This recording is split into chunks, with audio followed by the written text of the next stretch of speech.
Hello and welcome to Ula Tea Leaf Readings. My name is Lenor and tonight I'm going to be reading your tea leaves.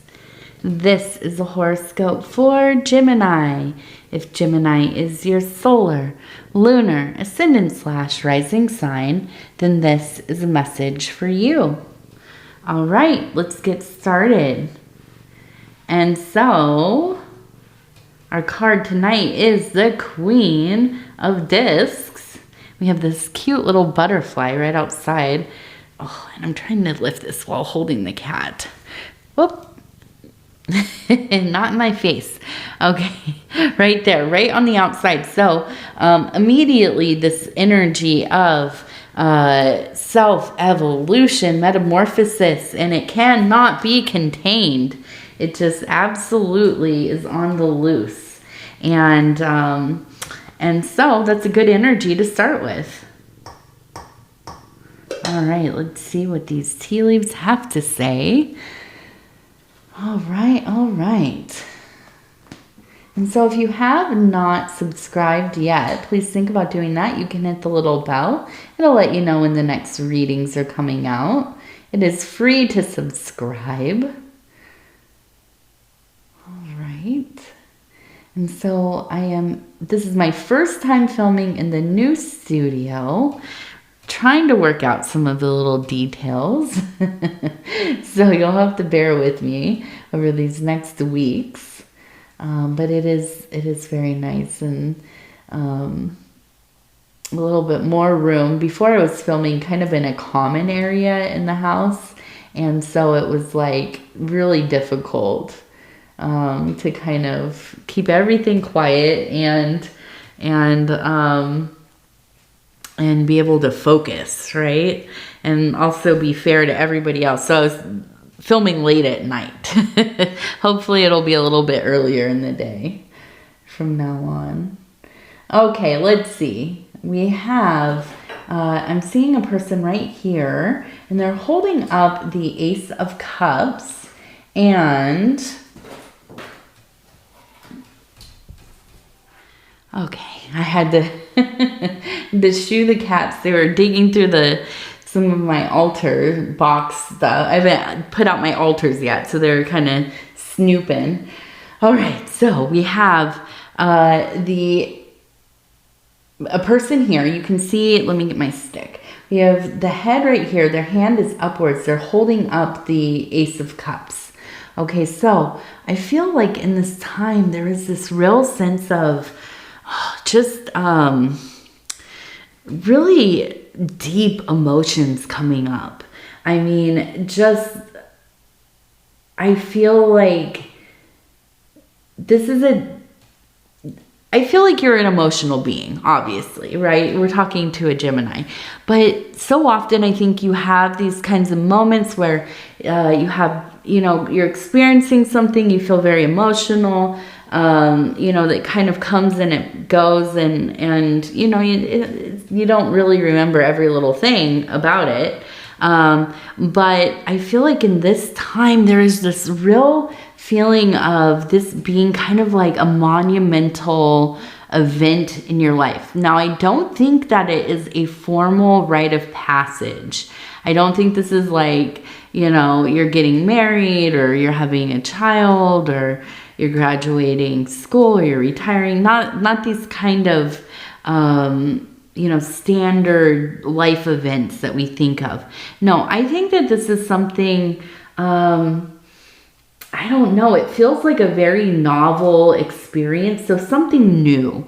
It feels like something you never really have maybe experienced or even considered. But suddenly it has happened. And I feel like you just have this wild depth of emotions here. It's like falling in love out of nowhere, right? And I don't know if it's a romantic love or a love of maybe you found like some kind of work that you like to do or creative endeavor or maybe a hobby or I don't know. But this is like everything kind of shifted for you. right? And I feel like there's a lot of excitement around it. A sense of merriment even. And I do feel like this is something that you will be really kind of pursuing for the foreseeable future. I think that this is something that kind of gets integrated into your life. Like, it's not like, you know, some kind of fad thing, or, you know, something that kind of comes and goes quickly. You know, you buy all the stuff to do it, and then, you know, I was thinking of like paintballing. All of a sudden you start paintballing and you're like, oh, this is the best thing ever. I'm going to do this all the time. And you go out and buy all this stuff, and then you go like 3 times, and then you're like, I don't know. Maybe not this weekend. Not that. This isn't what that is. I feel like this is something that is going to be lasting for you. So yes, I feel like this is kind of like one of those big, it feels like an achievement in life, where we kind of level up because we found something that is beloved to us, right? And it actually just fills your life a little bit more, right? And that's a beautiful thing. I think so often we spend so much of our life kind of bouncing from one thing to the next, kind of just looking for something that is pleasurable, distractive, feels, you know, meaningful in some way. And you know, I think just the way that the world is set up now, everything is so fleeting, you know. I feel like this is like something you have like just absolutely fallen in love with. For me, and I'm thinking this is like 2 things come to mind recently. One, it was having a child. Right. This wasn't, and that is a rite of passage. It's kind of like a, you know, one of the ones that we all think of as like a big life event. But for me, I never thought about being a mother. You know, it wasn't something that I aspired to. It was not, I just didn't think it was going to happen. You know, and she was kind of my miracle. And I found that being a mother has been the greatest, you know, joy and hardest thing as well. But greatest joy. But the other thing is tea leaf reading. Now I knew how to do it to some degree before I started doing readings often a couple years ago. But I started doing it and I fell in love with it immediately. I mean, I just, you know, I do other kinds of divination and partake in magic and so on.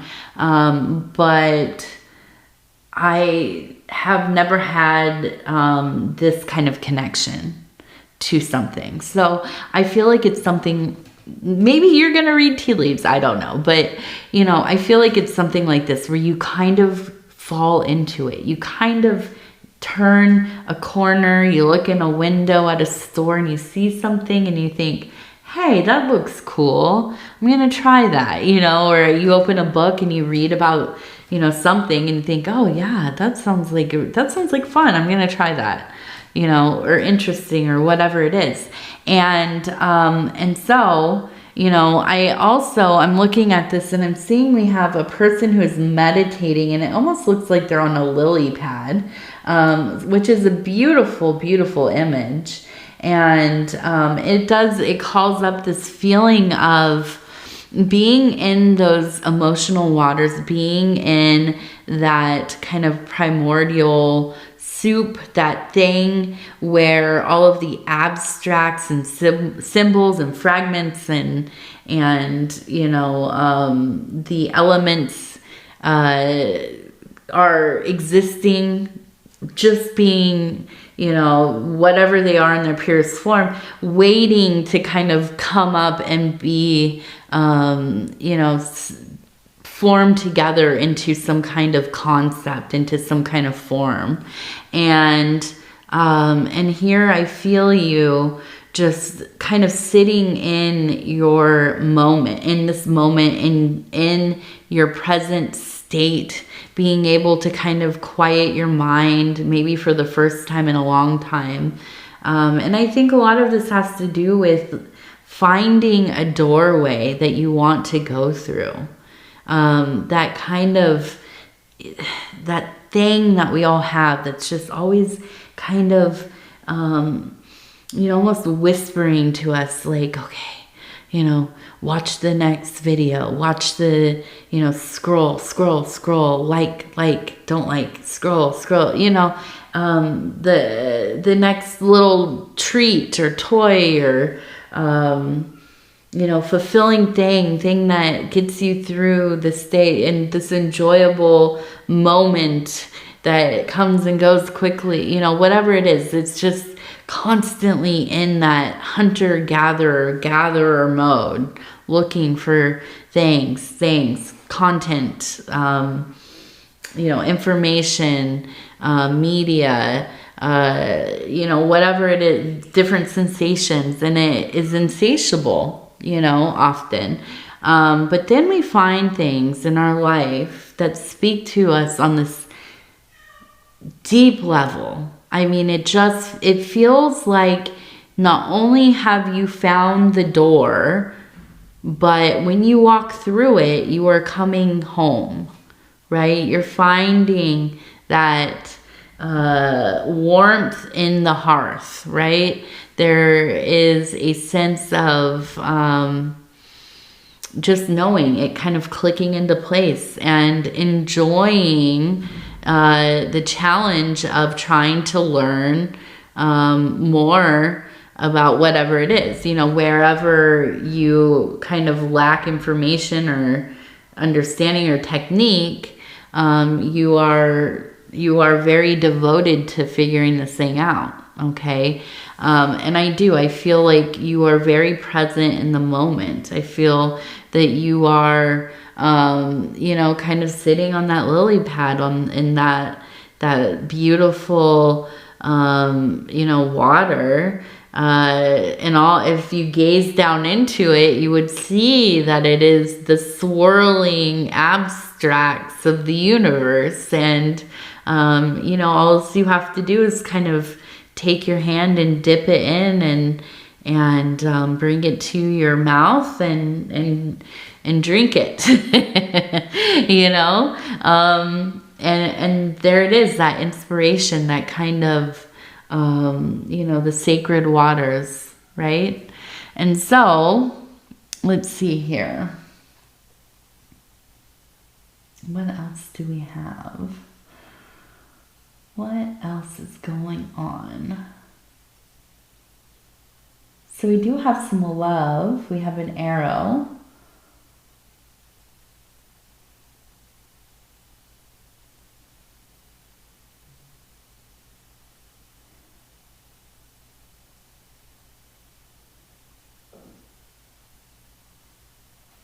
So we have a person here, and I imagine are a fire sign, because we have the triangle for the fire up there, fire element.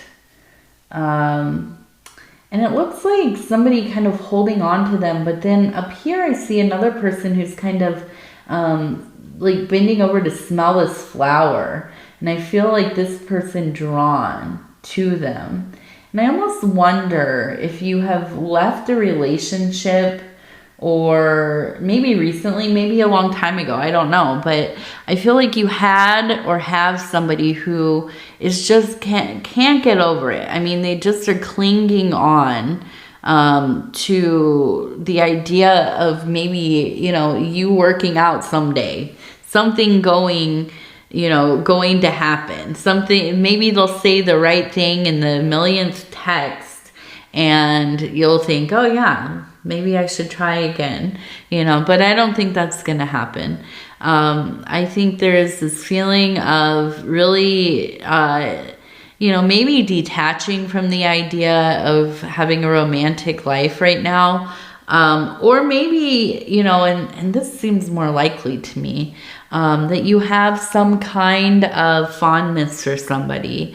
And I think part of it is that you look at them and you see that they They do. They stop and smell the roses. They are somebody who has a lot of gratitude for little things, for things that other people maybe, wouldn't necessarily pay attention to.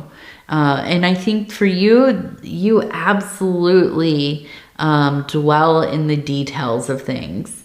And I think that that's where you find little moments of joy. And so when I see you kind of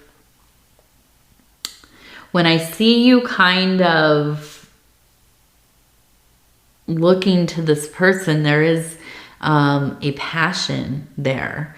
And I feel like it is a love, but I think it's also like, it is kind of like, I want to live like that as well. And it makes sense to me that, we would have this energy of coming into a place of presence, of being right there in this moment, feeling the things that you're feeling, enjoying the work that you're working on, and I'm thinking of like almost kind of these videos of people doing things like power washing, and as they're doing line by line by line, and it's so satisfying. If you've ever watched any of those YouTube videos where it's like satisfying things, that's one for me. I love watching people clean, like power wash or do something rhythmically while they're cleaning it, and you can see it clean. It sounds ridiculous saying it out loud, but it is satisfying. And so I feel like there's this sense of like finding satisfaction and appreciating that little stuff.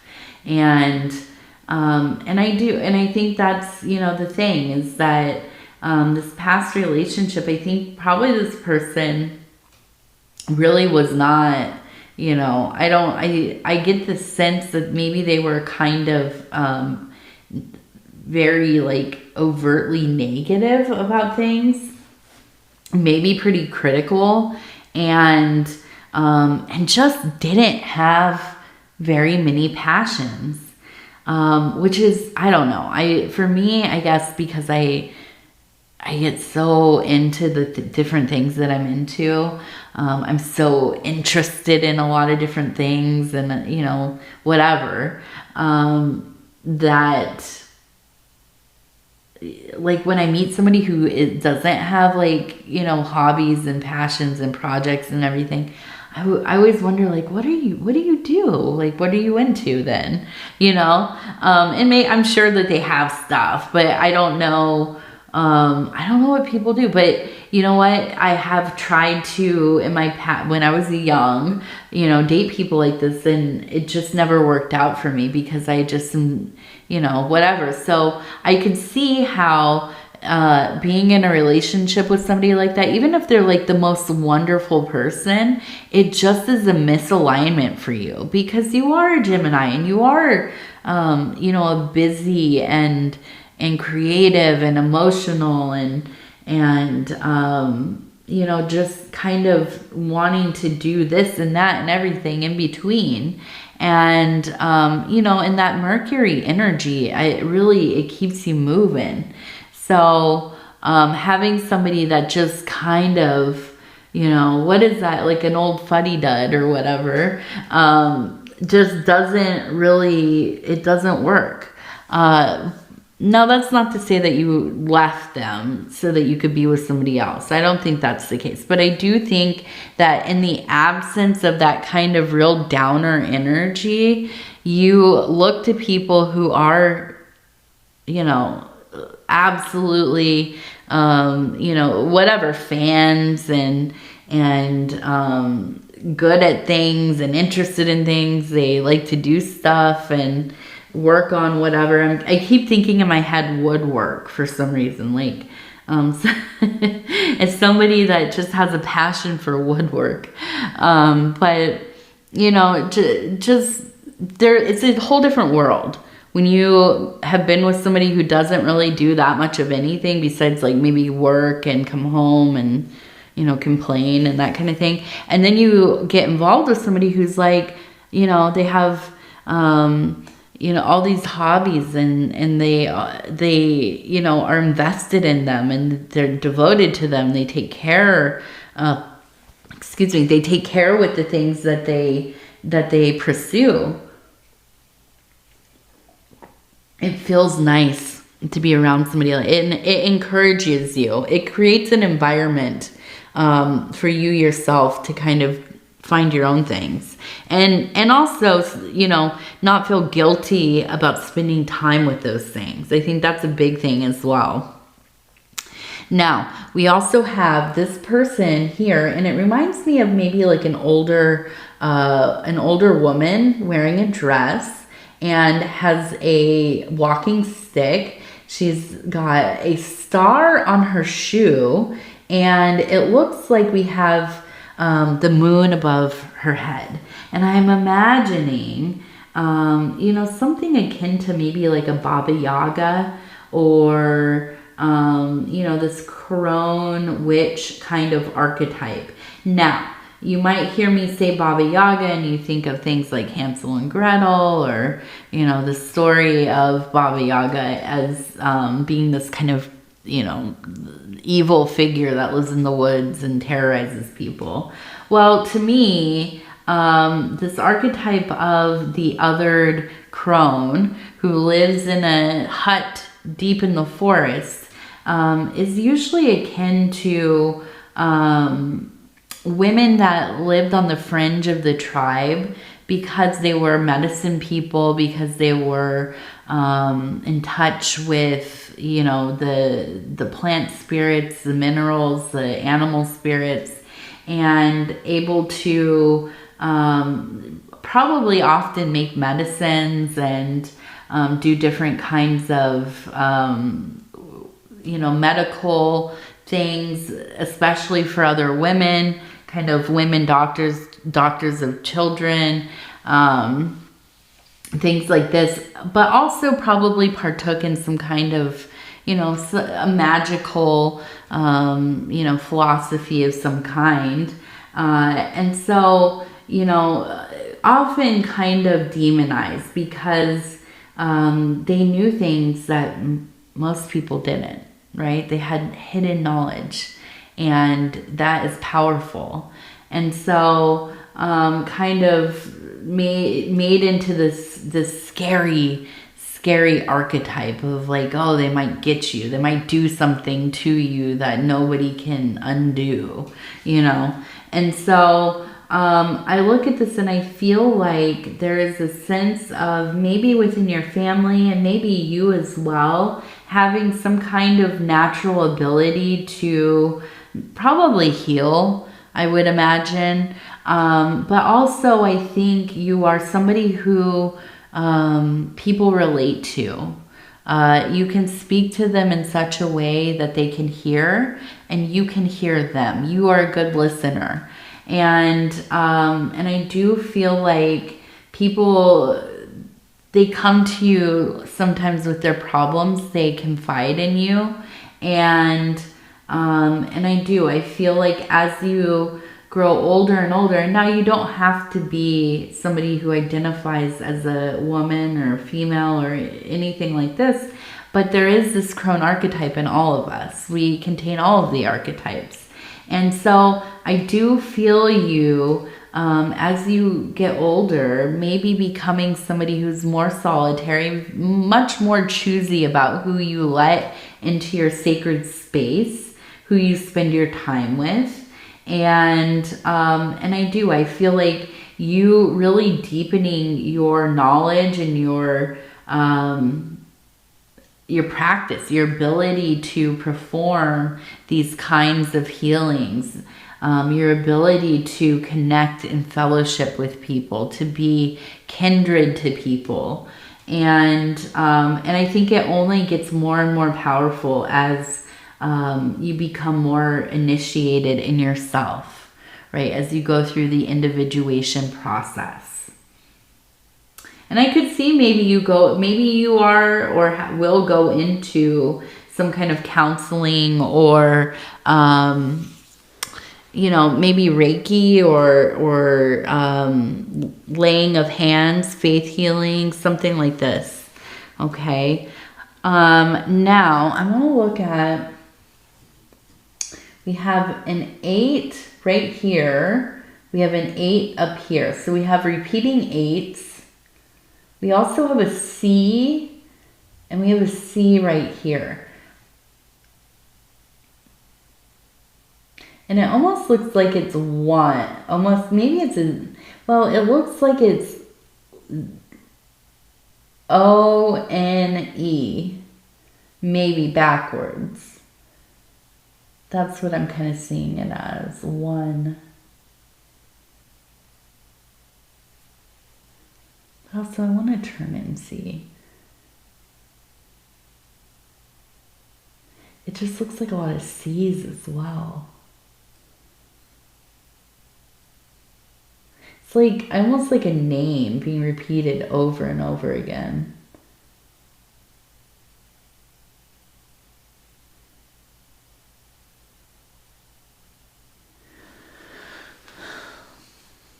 And I'm looking at this on this side, and it almost feels like there's a sense of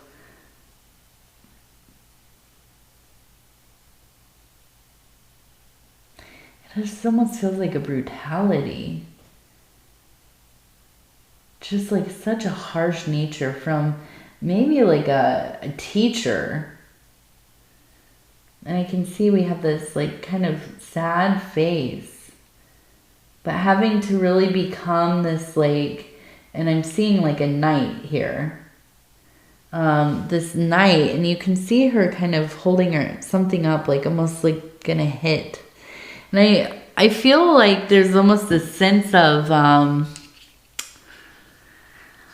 just from being harshly critiqued or treated just awfully. Trying to,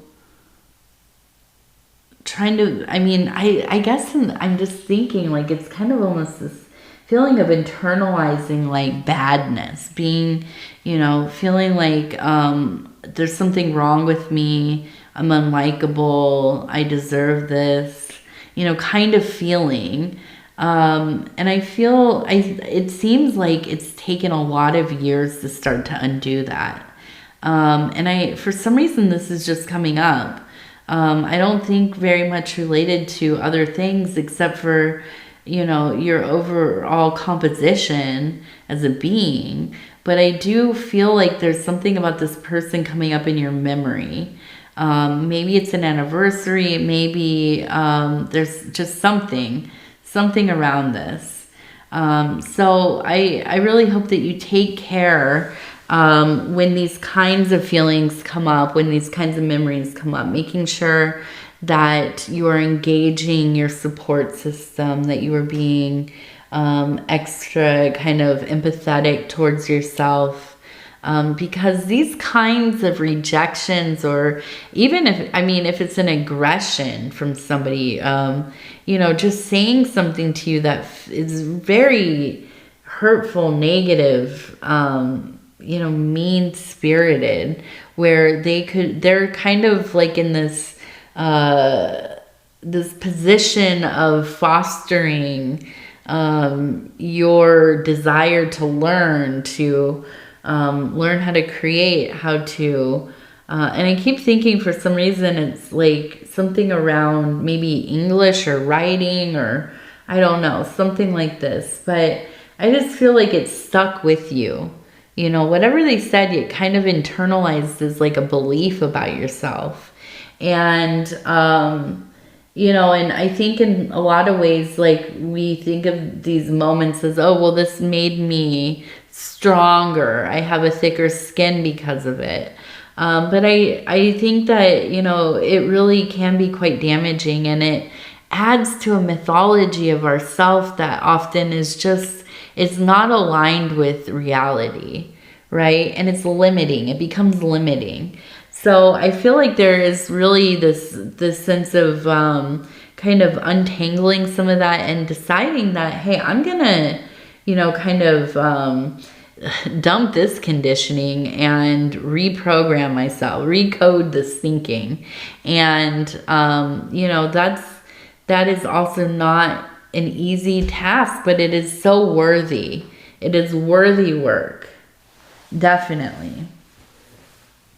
Okay, so let's take a look at this. We have our Wild Bohemian affirmation cards. These are the fire element. Okay, and I'm just going to go ahead and we're going to flip through and stop where it feels right. Okay. And it says, I am here. You are meant to feel eagerness for what is next. Every moment is new. Every moment is new. Yes, indeed. All right. Well, Gemini, I'm going to go ahead and tell you I love you because I do. And I'm going to also tell you thank you for spending this time with me. It's always such an honor to be able to bring these messages to you. If you would be so kind as to like the video, it really does help the channel so much. And if you have not subscribed yet, please think about doing that. You can hit that little bell. It'll let you know when the next readings are coming out. It's free to subscribe. And if you'd like to leave a comment, I will absolutely read them all. I look forward to them. I've gotten some behind on them. Well, I've been moving the last few days, so I didn't even do readings for 2 days, which felt very strange. But also, you know, just kind of everything that goes along with setting up a new work environment and the household and everything else. So I'm a little bit behind, but I have been reading them. So, yes, please go ahead and leave a message or a comment if you'd like, or you can email me if you'd like. I'm always available there as well. And, yeah, I think that's it. All right, Gemini, I love you. Take care of yourself. We're going to talk in just a few days. Good night. This room is going to be awesome for me singing because it's pretty echoey until I figure out my soundproofing or figuring out how to get it less echoey. You're going to hear me singing in here quite a bit. All right, good night.